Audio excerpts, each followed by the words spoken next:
સમાચારમાં વાત કરીએ તો અમદાવાદથી સમાચાર સામે આવી રહ્યા છે। મહત્વપૂર્ણ સમાચાર જેમાં અમદાવાદના બોપલમાં ફાયરમેનનો મોતનો મામલો સામે આવ્યો છે। જેમાં ફાયર જવાનના મોત મામલે યુનિયને માંગ કરી હતી, જેમાં નોકર મંડળ દ્વારા પરિવારને નોકરી આપવાની માંગ કરવામાં આવી હતી। તો સ્પેશિયલ કેસમાં માંગ સ્વીકારવામાં આવી છે, તો કોર્પોરેશન દ્વારા મૃતકની પત્નીને નોકરી આપવામાં આવશે।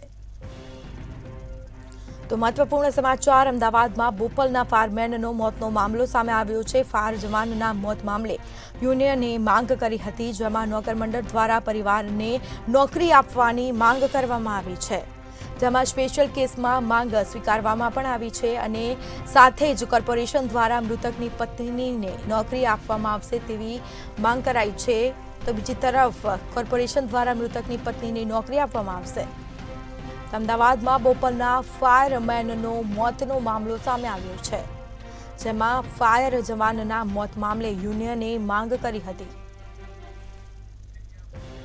વધુ વિગતો સાથે સંવાદદાતા મેહુલ દુધરેજિયા ફોન લાઈન પર જોડાઈ ગયા છે। જી, અમદાવાદના બોપલના ફાયરમેનનો મોતનો મામલો સામે આવ્યો છે, શું છે સમગ્ર વિગત?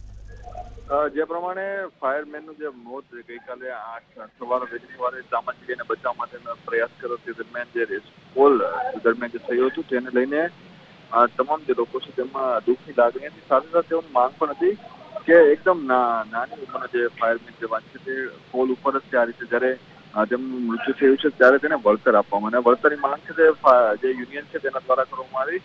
નોકર મંડળ દ્વારા 2 અલગ અલગ માંગ હતી, જેની અંદર એક તો આર્થિક વળતર આપવામાં આવે અને બીજું જે વળતર છે તે તેના પરિવારજનને જે નોકરી આપવામાં આવે। એટલે કે જે સ્પેશિયલ કેસની અંદર કમિશન પાસે જે સત્તા રહેલી છે તેના ભાગરૂપે આ જે પરિવાર જે છે એટલે કે તેના મૃતકના જે પત્ની જે છે તેમને નોકરી આપવાનો નિર્ણય છે તે અધિકારીઓ દ્વારા લેવામાં આવ્યો છે અને હવે આગામી દિવસોમાં તેમના પત્ની જે છે તેઓને જે કોર્પોરેશનના ફાયર વિભાગની અંદર નોકરી આપવામાં આવશે। એટલે કે એક સહાનુભૂતિવાળો જે નિર્ણય છે તે કોર્પોરેશન દ્વારા લેવામાં આવે છે। નોકર મંડળ જે પોતાની માંગણી કરી હતી અને ગઈકાલે સાંજથી જ ફાયર સ્ટેશનના તમામ જે અધિકારીઓ છે, કર્મચારીઓ છે, તેઓએ કામગીરીથી અળગા રહ્યા હતા તેને ધ્યાનમાં રાખીને જે નિર્ણય લેવામાં આવ્યો છે।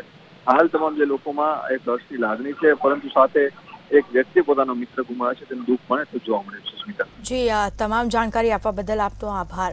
તો કોર્પોરેશન દ્વારા મૃતકની પત્નીને નોકરી આપવામાં આવશે, તો બીજી તરફ બોપલમાં ફાયરમેનના મોતનો મામલો સામે આવ્યો છે, જેમાં ફાયર જવાનના મોત મામલે યુનિયને માંગ કરી હતી અને આ સાથે જ નોકર મંડળ દ્વારા પરિવારને નોકરી આપવાની માંગ કરવામાં આવી હતી।